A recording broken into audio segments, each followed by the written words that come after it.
you hear, and even my colleagues will sometimes say, Paul did not convert Gentiles into Judaism, but he did, in my view. Paul did convert Gentiles into Judaism. What he insisted was that they not convert into being Jews, that they remain non-Jews who now practiced a Jewish way of life.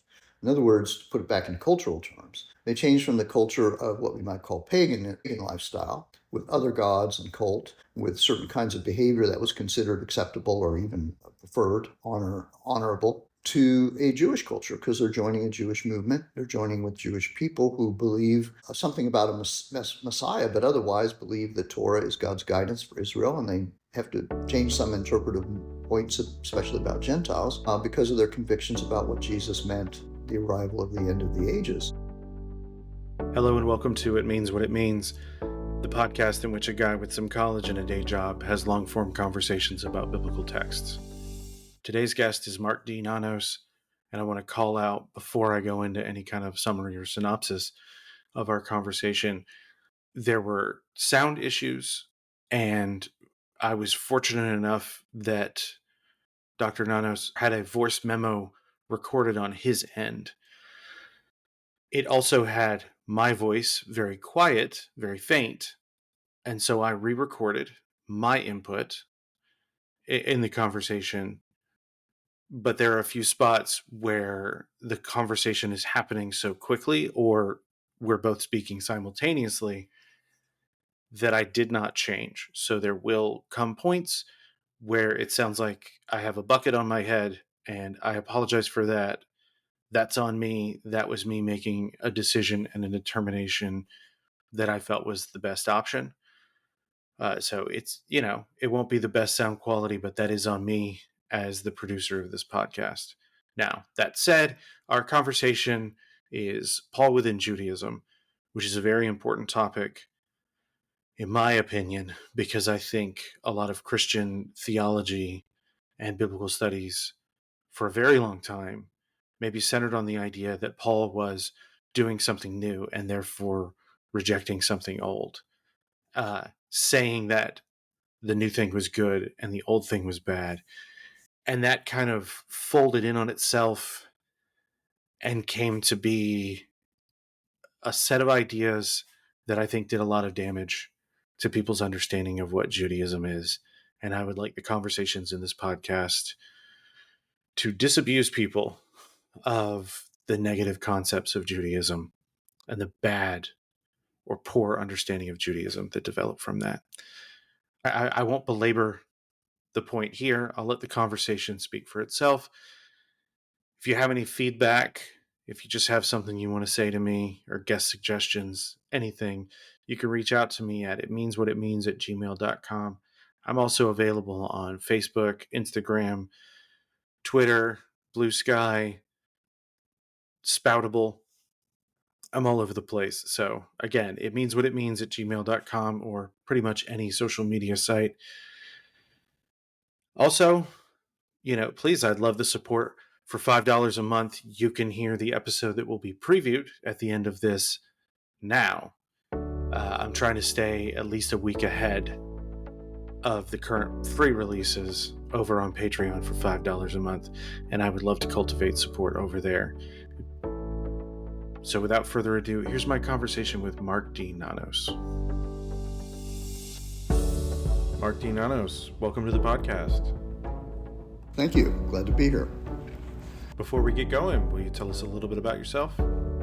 Yes, I have a webpage which they can read a bit about myself and my publications and speaking and so on. But essentially, I was interested in Jewish history and focused on how the New Testament might be read more Jewishly, especially Paul, which has been a lifelong interest, even though I was not an academic straight up. I was in the business world for many years, and this was my hobby interest. And then after I wrote a book on Romans, the mystery of Romans, and got involved in the Society of Biblical Literature, I decided to sell my business and make this my full-time interest, and was a professor for a while. Now I just do writing, my research and writing, and speaking like this, lecturing and so on.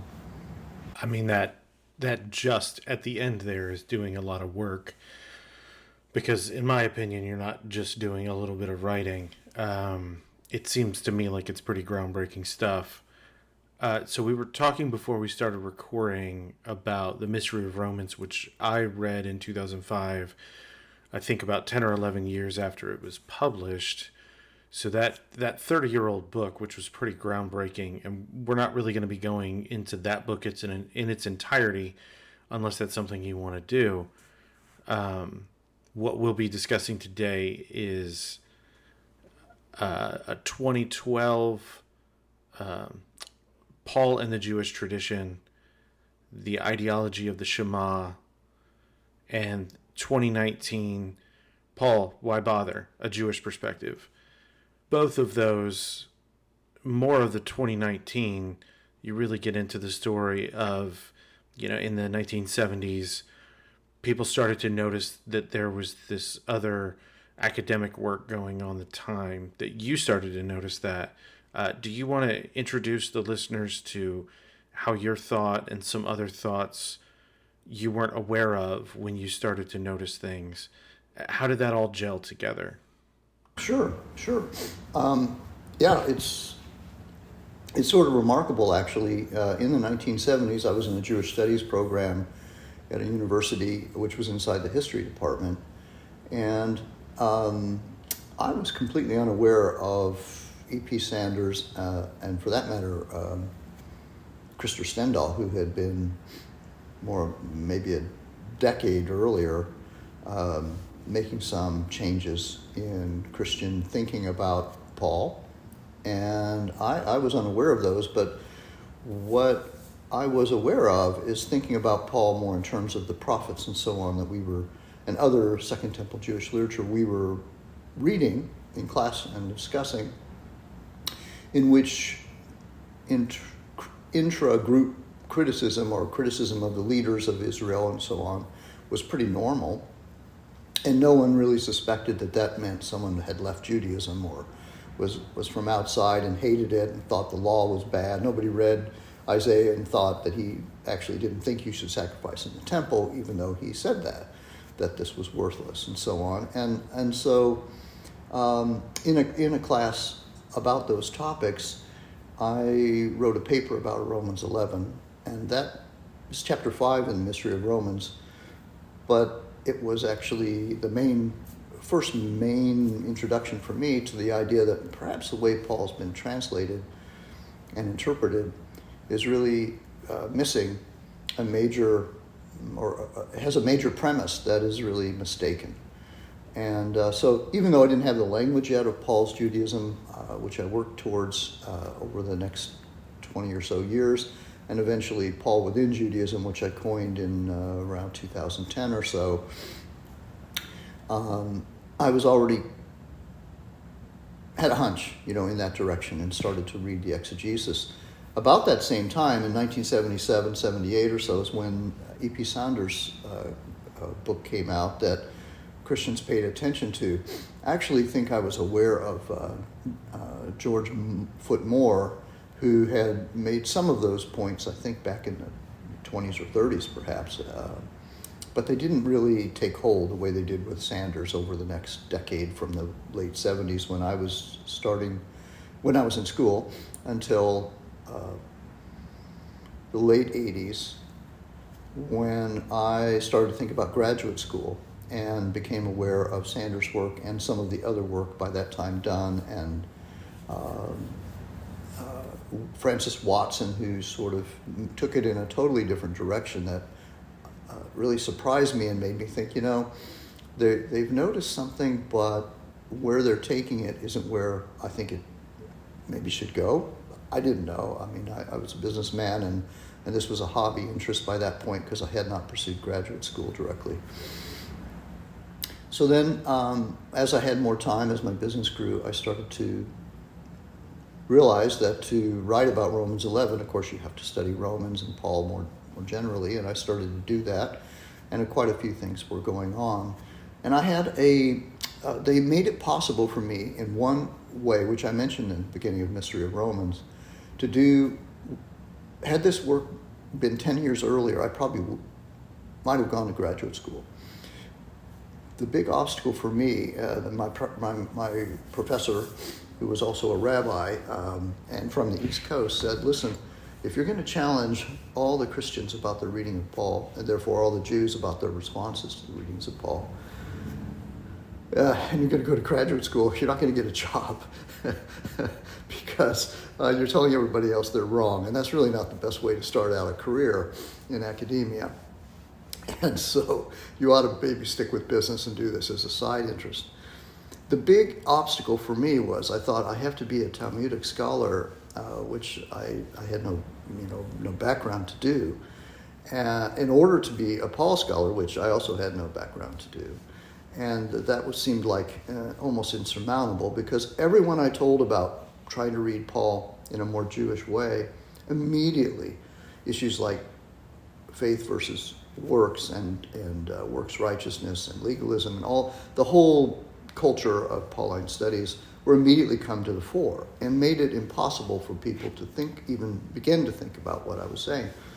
Had it been known to me what Stendhal had written about justification really being about justifying the non-Jews, is it justifiable to have them claim to be members of the people of God without becoming Jews? Even though I would phrase it a little differently myself later, that was a major leap. And then for Sanders to show that it wasn't works righteousness that Judaism functioned by, even though he put Paul outside of Judaism, having a pretty traditional reading of Paul, those two things really made it possible for me to have that my basic premise could at least be considered, and my basic assumptions about Paul as a Torah-observant Jew who was known by his audience to be that, so they wouldn't have taken his language the way it's usually taken, was at least something that I could speak to and maybe get a hearing. In Mystery of Romans, which came out in '96, was written a few years earlier and worked on for a number of years, of course, and thought about by that point for probably 20 years, aspects of it.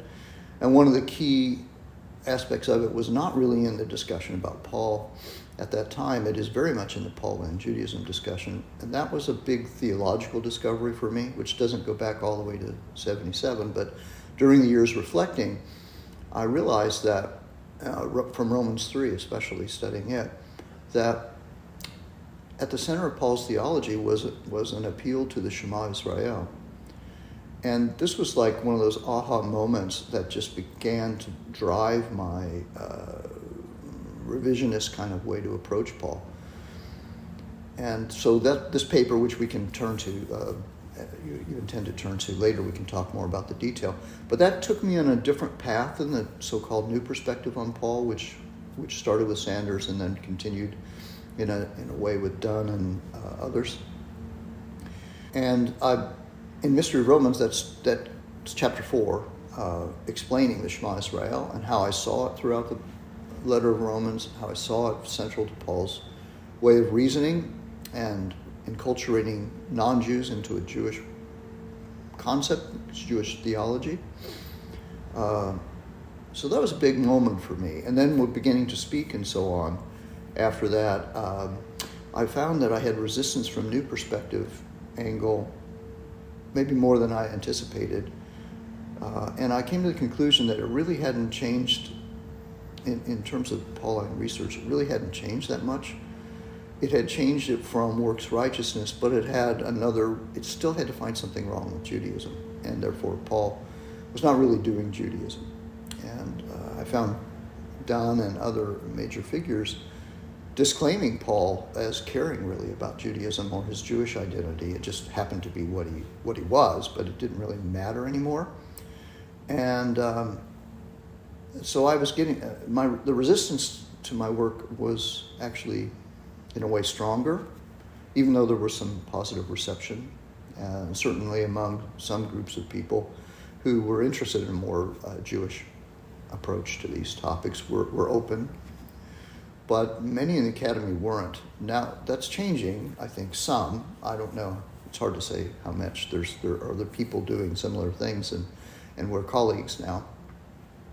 So maybe that sets the scene a bit. That puts us in tension with the Pauline Judaism movement, which is what we call it.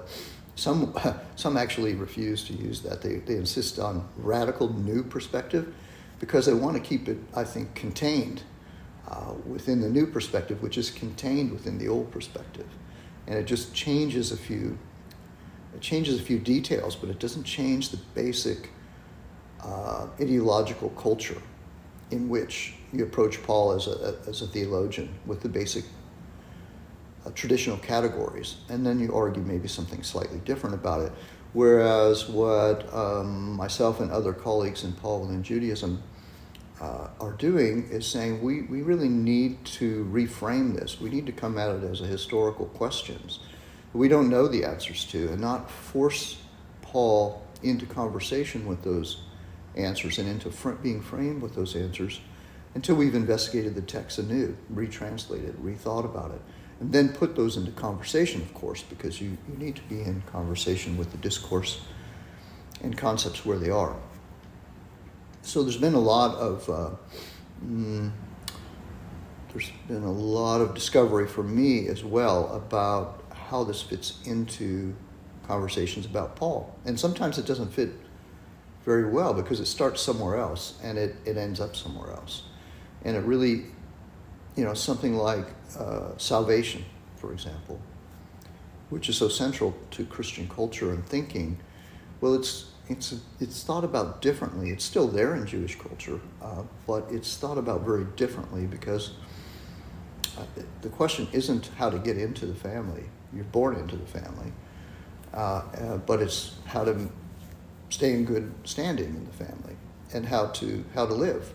What the guidance is when you're in this family for how to live, and that's really what Torah is about. It's not about the things that Christians tended to make it a foil and call it law and so forth. It's not a negative thing, it's a positive thing. And so maybe that helps frame it a little bit where we're at. We're trying to do something that's different, has a different set of premises, but we're trying to do it in conversation with the people who care about Paul and already have a discourse about Paul in the commentary tradition and so on. And it'll take a long time before that conversation maybe can be more full-bodied and actually engaging tit-for-tat exegetical insights that are different rather than imposing on them the traditional expectations and maybe even misrepresenting them because you don't actually grasp them or maybe you don't want to, which is closer to where we are right now. So you mentioned law. Do you think using the term sacred teaching is more helpful to understand than using law language would be? Yeah, I haven't heard sacred teaching. That's interesting. I wouldn't use sacred only because I'm trying to stay away from jargon that carries with it so much meaning. That makes it sound pretty religious. Sacred. But teaching is closer to the actual translation that Torah should have. I prefer guidance, and if I'm going to use a qualifier, I'd say God's guidance for the people of Israel. And when you say, do you think that God's guidance has ended with the coming of Jesus Christ? That sounds kind of different than, do you think law has ended with the coming of Christ? Because that usually suggests law versus love or the Spirit or something like that. So yeah, I actually try in conversation and somewhat in writing to even avoid using Torah when I can. I mean, I might have to start there because I want, again, a discourse with people who know what I'm talking about. But I like to move it away from there because of all the baggage in this jargon in Christian discourse, which of course Jews have to respond to. I mean, Jews use law, but it doesn't have a negative valence that it has in Christian discourse about law when it's Jewish. Now, of course, in Christian discourse, there's lots of law, and there's lots of what should be and what shouldn't be done, and all of that. But that's the funny thing about words and phrases and in discourses is they carry connotations. And so to defamiliarize is to try to not just denote something differently, but to connote something differently, so that you're open-minded to reading this in a different way. Yeah, I definitely think speaking intentionally is helpful because in the instance of the connotation of law, I didn't grow up in a Lutheran background, but there's clearly, I grew up in a dispensational background, a dispensational environment, and they have their own theological model for interpreting things, but I still heard there's law and there's grace. And I recently saw a Jewish scholar on Twitter retweet something from a Christian scholar and say the very idea that the Second Temple Jews would have a distinction between law and grace in the way that this person understood it is laughable. I'm paraphrasing, but he's saying that that notion is silly. And guidance is great, I think, because it's not as freighted. It doesn't have the same background as the word law or the distinction of law and grace does. It's one of these reasons. It's one of these places where the it's almost unexpressible how important some of these things are in Christian culture. So, for example, if I'm driving the car and flipping, not at home, and I'm flipping around radio stations trying to find something maybe to listen to, down around the news area of the dial, you have Christian preachers that will come on. And out of curiosity, occasionally, or maybe because I need to be busy with driving and can't keep flipping for a moment, I will hear a few moments of that.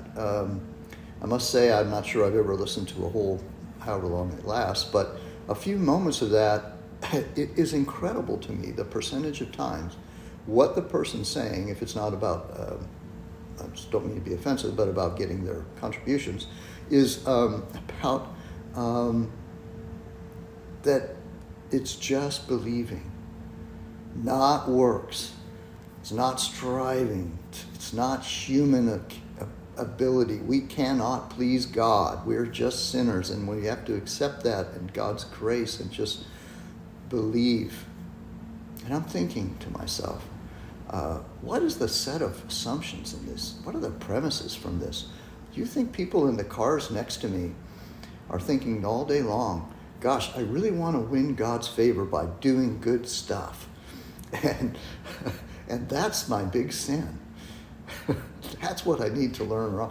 Or do you think that most of them are probably, if they listen to a channel like that, already Christians who ought to be learning like how to live properly and care about the guy in the car next to you rather than cutting him off and being a sinner who then can ask God for forgiveness? How about that? I mean, that would be that would make sense to me as a culture needing guidance, but that's not what I hear on these channels. So I put that out there just to say this isn't just academic interest. This has shaped a culture that is so strong. It doesn't. I think these words have become symbols, and they don't. The connotations are so strong that people can resonate with them, but they're really empty of rational, challenging meaning. And it's strange. It's not something I focus on, so I don't know a lot about it. I don't want to get way out of my area. But I think the relevance of these language choices, of not making them, so, not talking about faith versus works, but of qualifying this language as what is loyalty to God, which is what pistis, that's translated faith, is really about, and versus what? Actions that demonstrate loyalty? It wouldn't make much sense about that, if that's what it is. So we need to rethink, when we rethink pistis as faith, we can also then wonder, well, if it's loyalty, then isn't that action? Yeah, I mean, there's a whole idea of creating a culture that has come up so many times, so many guests on this podcast, that I've got more Paul episodes than I intended. I wasn't really planning this year, just grabbing episodes as I could get them produced, trying to make as many as I could. So we're talking in March, but last Wednesday, recently, I released an episode, and we were talking about an article by a scholar named Haley Gabriel, Remembering Hagar, and that's from the Journal of Biblical Literature. And she was talking about bodies and how they're perceived, and the sarx pneuma distinction, and that cultures have been built up around those, the ideas that we get from those terms, or that we put onto those terms. And so when you mentioned culture, it makes me think of how people come to respect the idea that unifying theological proposition in Paul's work is the Shema, and that leads to something like Romans 11, which I'm doing my best to ride two horses here and cover two publications, the two things that you wrote that I read for this conversation, and then it is about unifying. The Shema is about unifying. It's very challenging to the way that people read Paul, and it's interesting that you refer to Sanders beginning the new perspective on Paul, because recently I came across someone who said he started a new perspective on Judaism, and now you've got guys like Dunn and Wright who come along, and that's the new perspective, and they're trying to reread Paul with this understanding of Judaism that Sanders began, and maybe do a better job, and they maybe do a better job than some people, some of the people who latch on to those justification passages. But as you said, they still don't do a great job, and they still don't, and they still kind of want to eject a lot of what Judaism is from Paul. And you throw that in their ultimate interpretation, whether they mean to or not, is irrelevant, because that's what they're doing. And there are scholars now who are saying, we've got to clear the table entirely. We have to start all over with how we're reading Paul. But I think a good place to start is you saying, for sure, throughout Romans, and Galatians, you talk about the Shema specifically in Romans, getting us to Romans 11. Where do you see the Shema unifying Paul's message? Yeah, but just a slight comment on whoever corrected the history. They are accurate about that. I think that that's a proper insight, that Sanders really changed the way Christians should think about Judaism, the foil that they'd created, but he didn't really change Paul. His chapters on Paul were actually, for me, shocking that Paul just didn't fit within the Judaism that he was portraying. And then Dunn and others tried to make sense of that. And what they tried to make sense of was really didn't change Paul's theology. And it stayed pretty traditional Christian. And there's really not much to object to, unless you were really on, I think that some Reformation, a reformer, I should say, reform-oriented theologians are really upset about some details that are inconcrete. They're not willing to reconsider.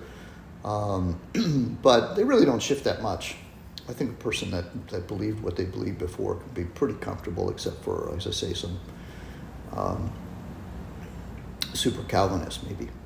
So that's just a slight point. But I think now, when you think that what Paul is trying to do is enculturate non-Jews into And actually, let me also make one small point. Not exactly what you're asking, but it sets up something in the language game we have to play. You hear, and even my colleagues will sometimes say, Paul did not convert Gentiles into Judaism, but he did, in my view. Paul did convert Gentiles into Judaism. What he insisted was that they not convert into being Jews, that they remain non-Jews who now practiced a Jewish way of life. In other words, to put it back in cultural terms, they changed from the culture of what we might call a pagan lifestyle, with other gods and cult, with certain kinds of behavior that was considered acceptable or even preferred, honorable, to a Jewish culture, because they're joining a Jewish movement. They're joining with Jewish people who believe something about a Messiah, but otherwise believe that Torah is God's guidance for Israel, and they have to change some interpretive points, especially about Gentiles, because of their convictions about what Jesus meant, the arrival of the end of the ages. So the question now is not how they practice what they practice without it being Judaism, without converting or transforming into a Jewish culture, but exactly the opposite. How can they practice a Jewish culture and be respected by those who are not convinced about Jesus' messianic claims, or messianic claims for Jesus, in a Jewish movement? If they act really very Jewishly, is that enough? Well, for some people it's not going to be enough, right? Because we have a religio-ethnic definition and a Jewish culture was created for Jews. And non-Jews could be guests and participate politely, as we all do when we're guests in a different culture, or we should. But that's not the same as actually being entitled. And here, in modern terms, Catholics are helpful, because you don't have to be a Catholic to recognize and to just be in a Christian culture, or a culture like America where it's common to know that Catholics have sacraments that only Catholics are entitled to. So you could be very Catholic. You could marry a Catholic. You could live in a Catholic neighborhood all your life. You could run Catholic committees. You could be in church. You could even practice with the Pope's view of birth control, which most of the Catholics in the church apparently don't think is the way to behave regarding birth control. But those wouldn't make you a Catholic, and they wouldn't entitle you to the sacraments. There is a way to change into being a Catholic, what we could call religio-ethnic in a way. And therefore, afterwards, you'd be entitled to the sacraments, including the sacraments that allow you to act less Catholically and to be forgiven for that. Now, you may not behave as Catholically as some non-Catholics do in that Catholic church, but thereafter you're different.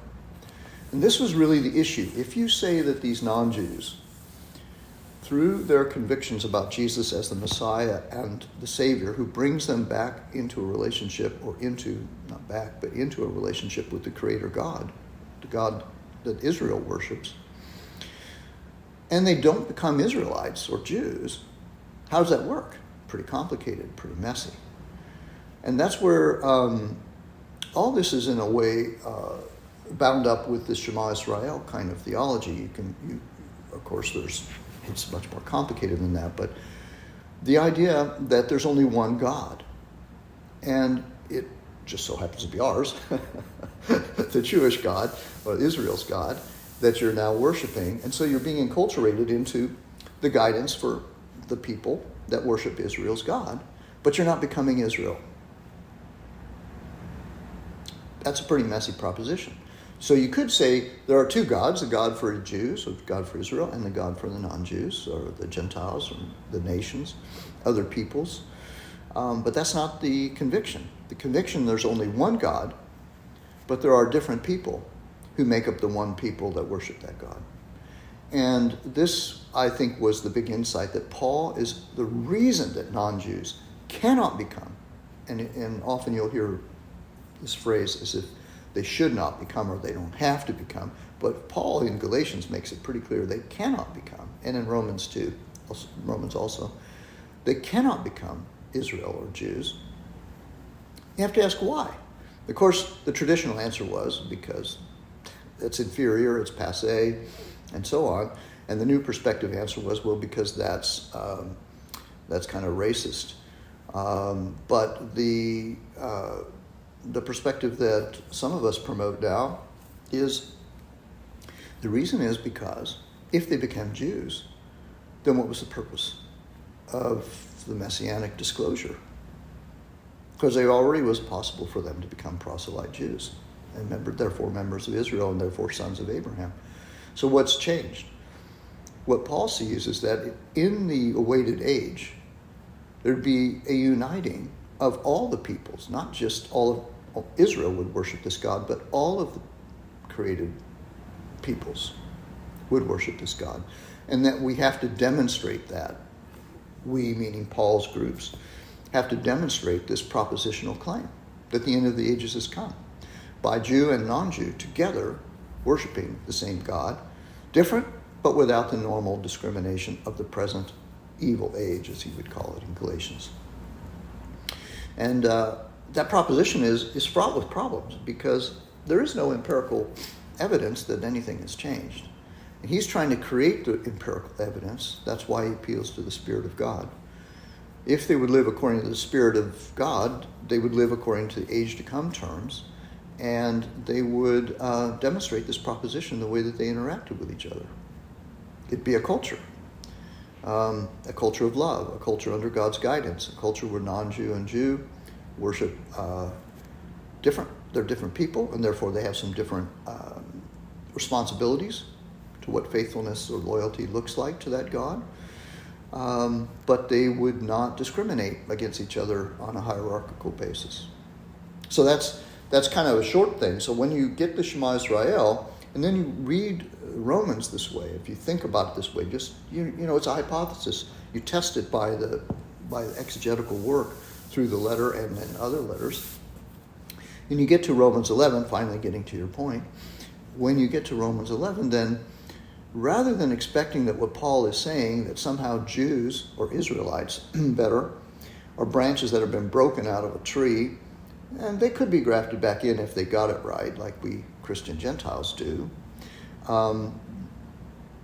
your assumption would be, well, gosh, he must see Israel as people of God, but some of the Israelites who are not convinced about this claim and therefore not proclaiming it so that the rest of the nations can be reconciled to the Creator God are in some way not carrying out the privilege and the responsibility as Israelites. And he sees himself, he claims himself, as the representative Israelite who is doing that. So then you begin to read it all differently. So the question is well, this language says broken off, in all our translations, and that's not just English. And then you start to look at it and you say, well, yeah, but that's not the only way to translate that. And that doesn't fit with the other images around it, the metaphor of stumbling. He says, but they didn't fall down. And the metaphor of the bread, but it's all holy if a piece is. But the metaphor of the olive tree is that they're out. That doesn't align very well. Is it possible to read it differently? If you think of Paul as trying to explain to these people that there's one God, but two different people, and they're at two different stages, then you begin to ask, is there a different way to translate this? Have we gotten the metaphors right? Have we understood what he's trying to say in the olive tree? Because in the end of it, he says they're beloved of God, and the gifts and calling are irrevocable. Well, if they've been cut out of the tree for whatever reasons you put in there, that doesn't make sense of these kinds of claims, both before and after the allegory. So that's the kind of difference it makes for me, and I think it should make for others to think about changing our sets of assumptions, the premises from which we approach the text. If these people know Paul teaches this way, and if they know he behaves according to Torah, according to the guidelines of God, as a traditional Jew, which of course there's a variety of interpretations of, but he would If we just assume, oh, he's going to be really careful because he's claiming a Jewish Messiah, and it wouldn't make much sense if that means you're not Jewish anymore, Jewishish. And then if they know him that way, so our assumption isn't just what Paul was like, but what he assumes that audiences think he's like or know him to be like, then how would they have probably received and read this or heard this and interpreted? This may be something that you don't think anymore, but I remember from Mystery of Romans that you say, or you were positing, that Paul was addressing a mostly Jewish audience. Is that still something you think? No, I think what actually I think is confusing about my view, I think it still confuses people, is that I think that it's a synagogue subgroups. I think the Christ-following groups are still a part of the Jewish community at different places and levels, and they're starting to move away in the way that eventually happened. Some of them are. And Paul's trying to stop that. It's a Jewish movement, and therefore there are Jews there. Probably Jews lead these Christ-following groups. But that's not to whom Paul targets his rhetoric. His arguments are targeted to the non-Jews there, who are the ones who are being socialized into a Jewish movement, and it's not going that smoothly, in the sense that this is not the normal way of enculturating non-Jews who want to be fully members. The normal way is for them to go through the rites of passage and become proselytes, is what we call it later, proselyte Jews.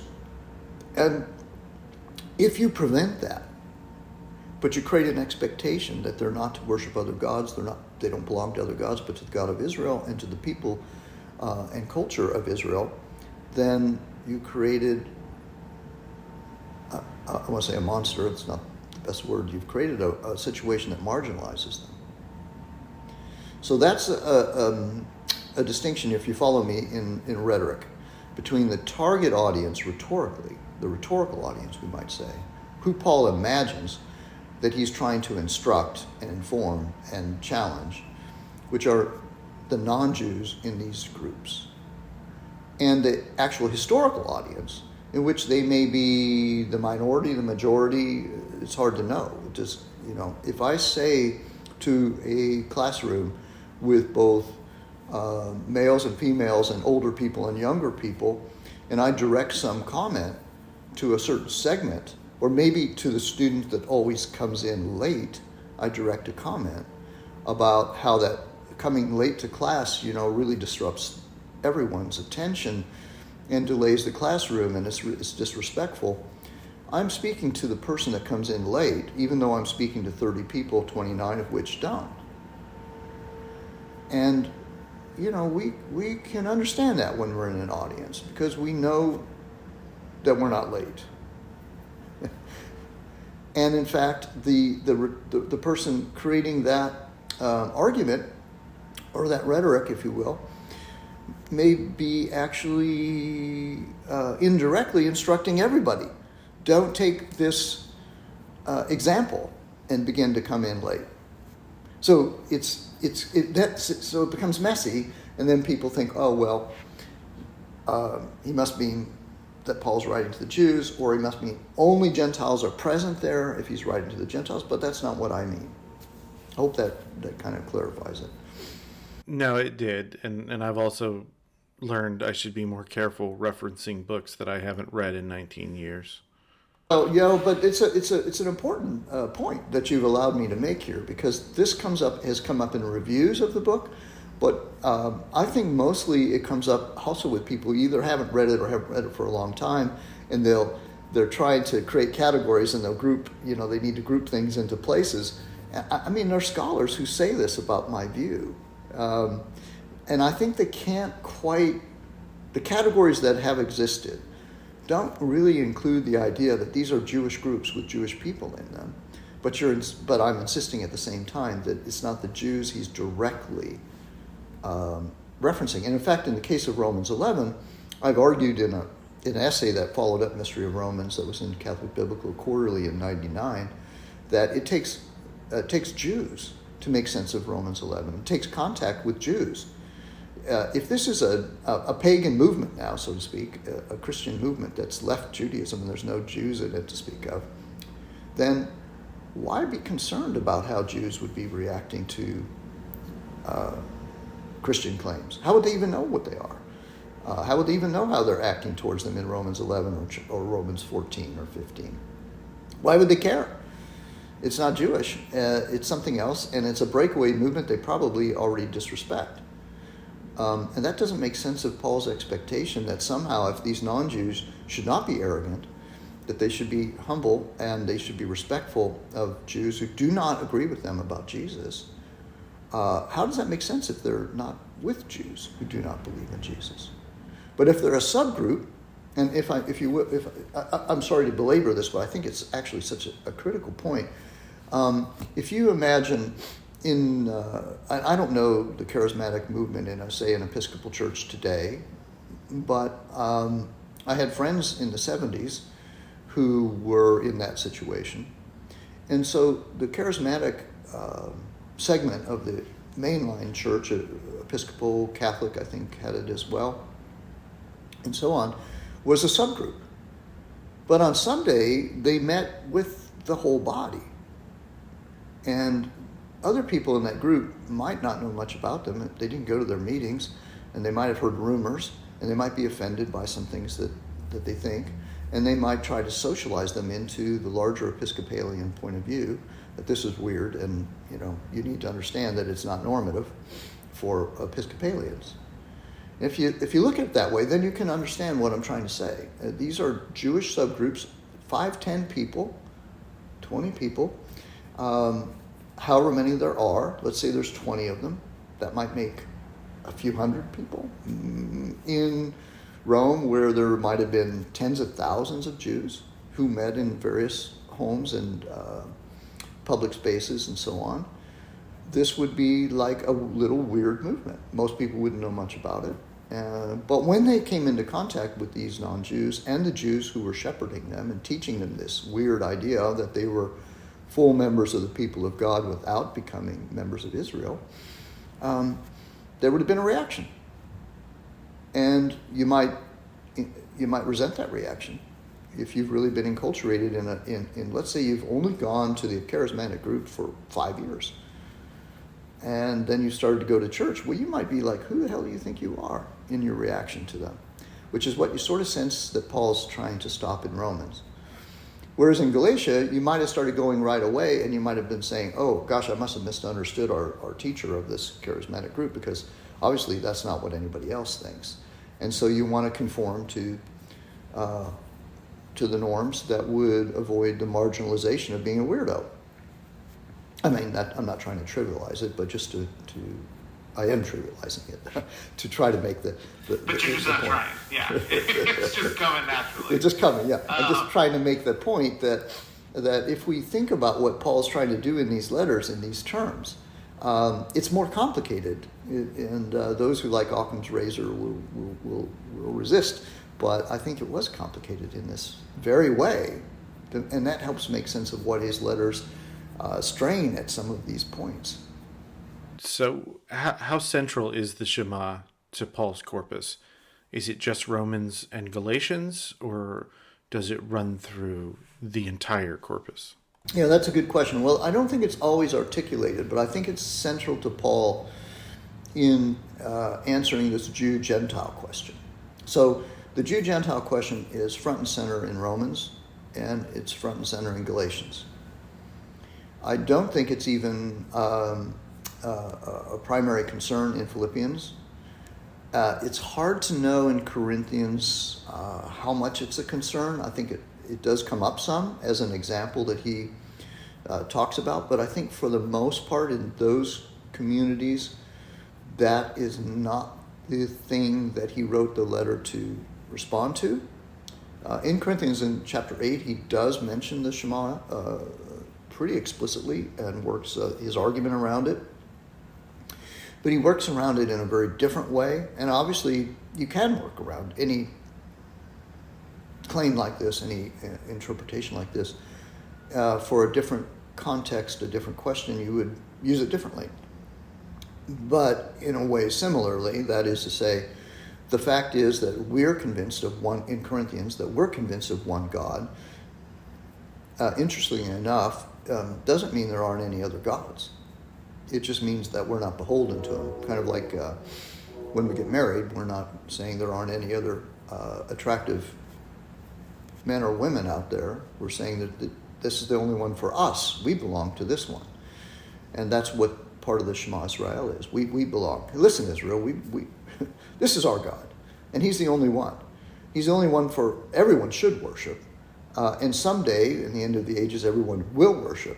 So I think that, to answer you, I think that that's a driving central conviction of Paul's, because Paul's central job as an emissary to the nations with this very confusing message, to worship Israel's God, but as non-Israelites. And so the Shema is functional there.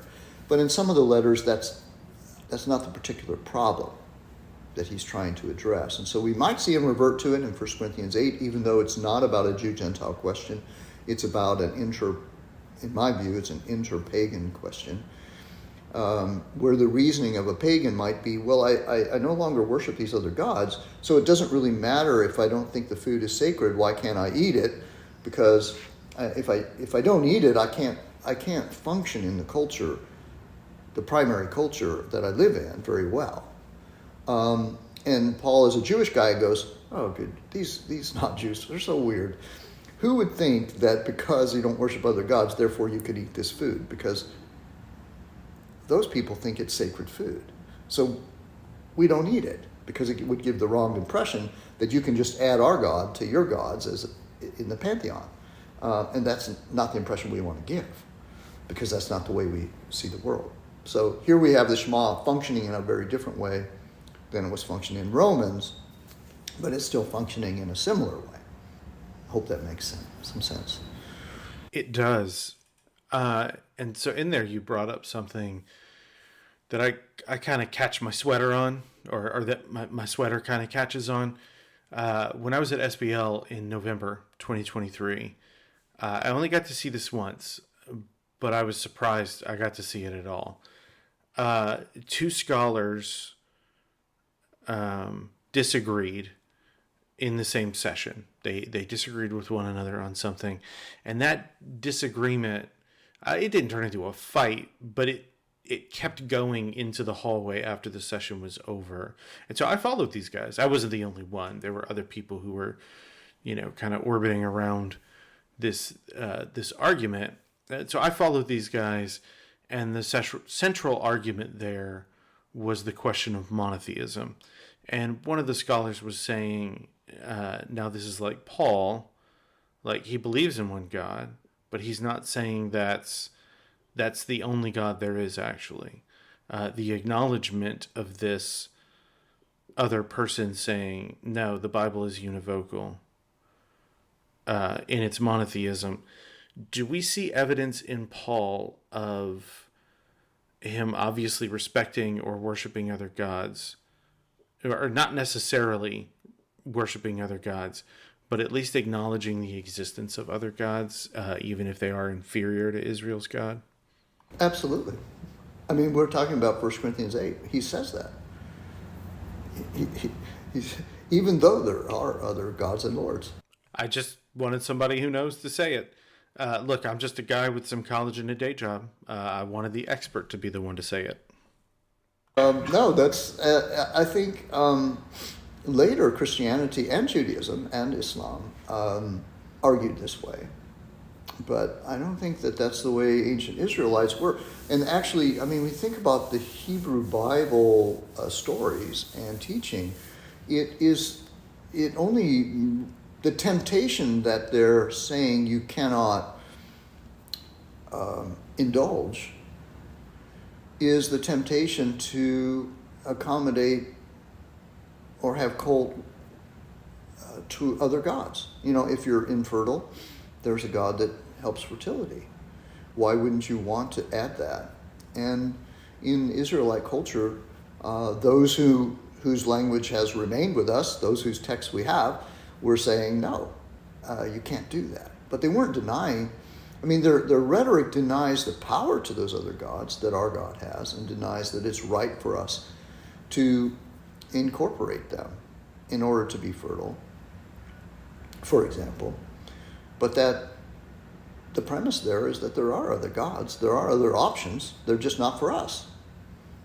So yeah, I think that whoever was arguing on that side of it is correct.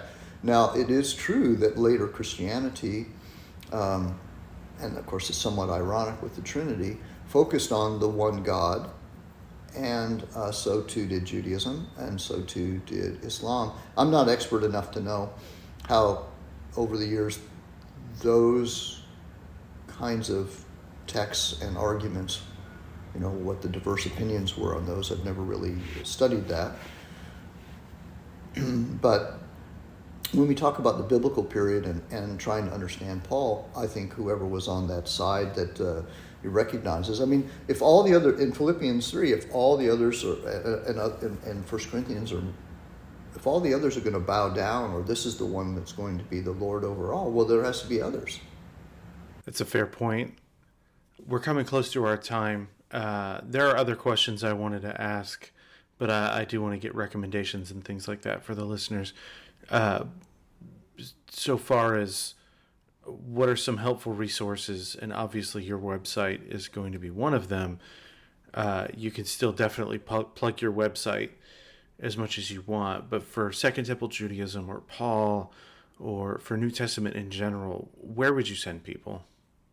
Well, I'm part of what now we might call a movement called Paul Within Judaism. And I think if you probably just do a search on that, Paula Fredrickson is a very, very good writer who has a book on Paul,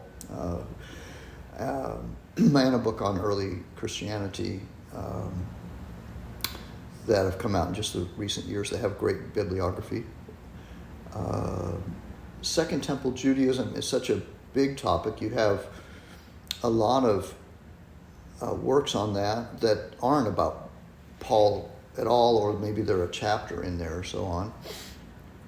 So it's hard to say where. There's been Erdman's, the title doesn't come to me, but a group of Swedish scholars, I think the editor is Runnison and Mitternaff, have an Erdman's volume that came out in the last 3 or 4 years that is an introduction to the New Testament that was translated from Swedish into English, and I think some additional articles were solicited, and Erdman's published that. You might look for that book because they made an effort to integrate some of the latest scholarship on synagogue work, which Runnison is an expert in, and association work, which he's a part of those studies as well, and the Paul Within Judaism kind of scholarship, to read this, the Enoch group scholarship. Those would all be useful, I think. When we get to actual commentaries, unfortunately, there is not much to direct readers to yet. There have been a few, there have been 2 on Romans that have done a job more in, say, supportive of these new reading directions. One by Brian Tucker, who's an evangelical, in a Cascade, which is an imprint of Whiffenstock, and commentary on Romans. And then there's a commentary on Romans by William Campbell that just came out. I believe that's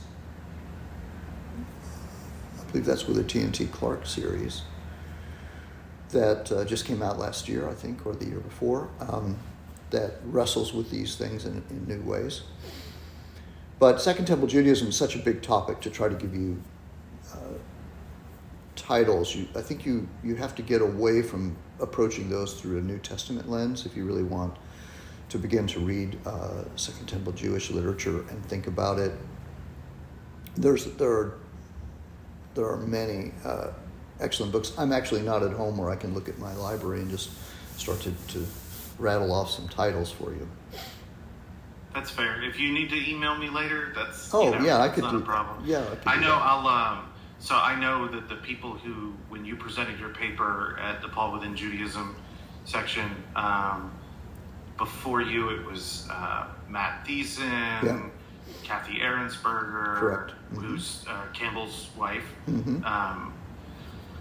Or Bill Campbell's wife. I'm trying to think. Matt Novenson. Matt Novenson is part of this. Mm-hmm. Yeah. Yeah, who just came out with, it looks like, a new book. So I'll try to make sure I have links in the show notes for the listeners. But now, and this is my favorite question, what do you read for fun?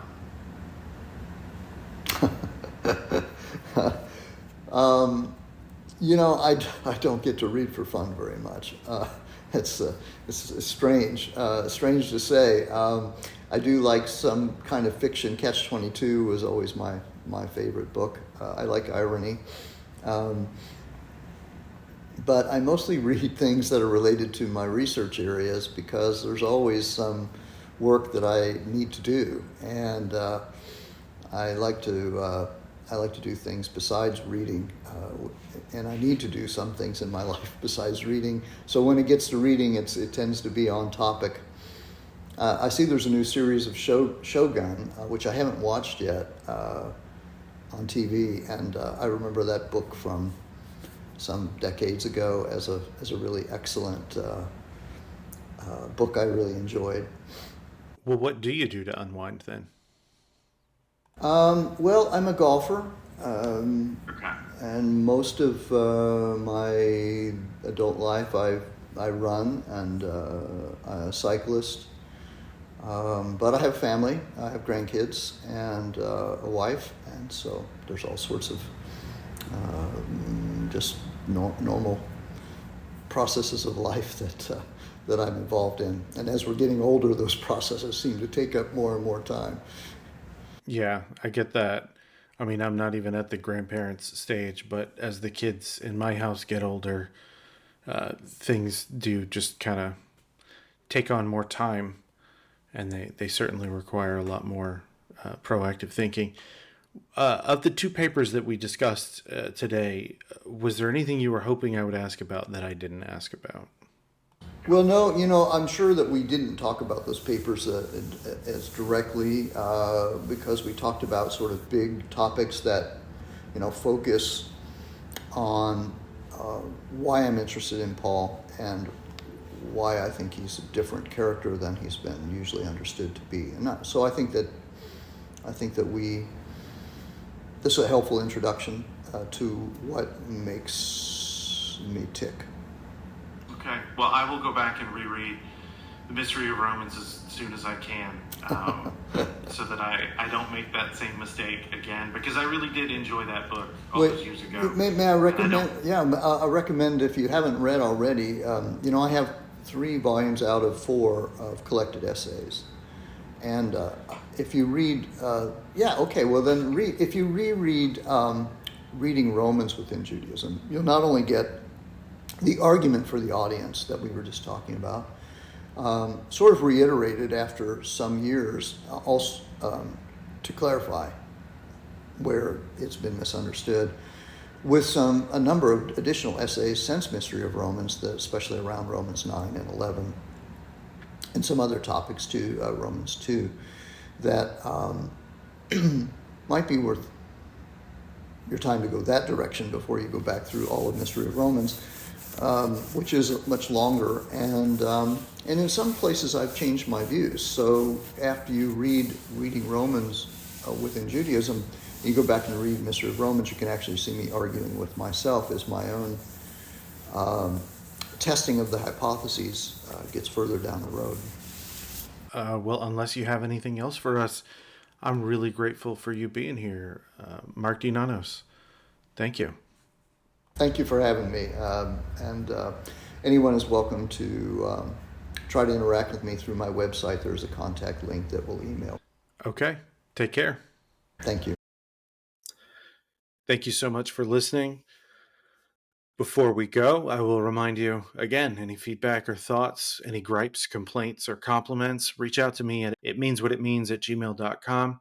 Or if you want to support the podcast financially, You can follow the link in the show notes to the Patreon page for $5 a month. You can hear things early.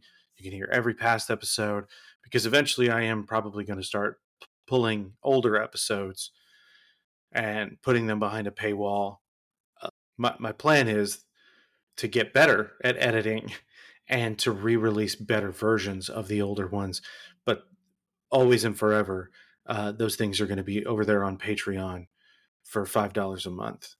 So next week, my guest is Luke Timothy Johnson, and we will be discussing an article that he wrote for the Society of Biblical Literature back, I believe, in 1989 on ancient polemic and rhetoric in the New Testament.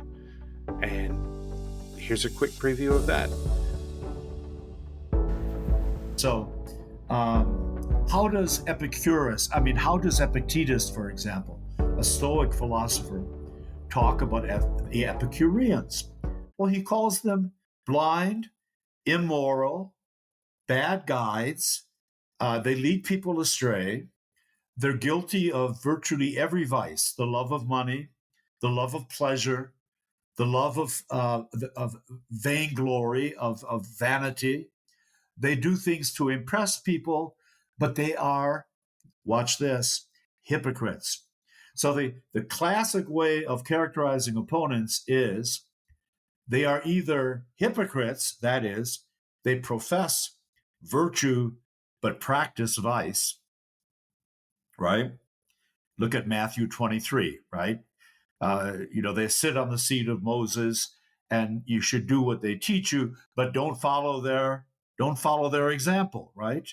They go from nation to nation seeking proselytes and lead them to hell.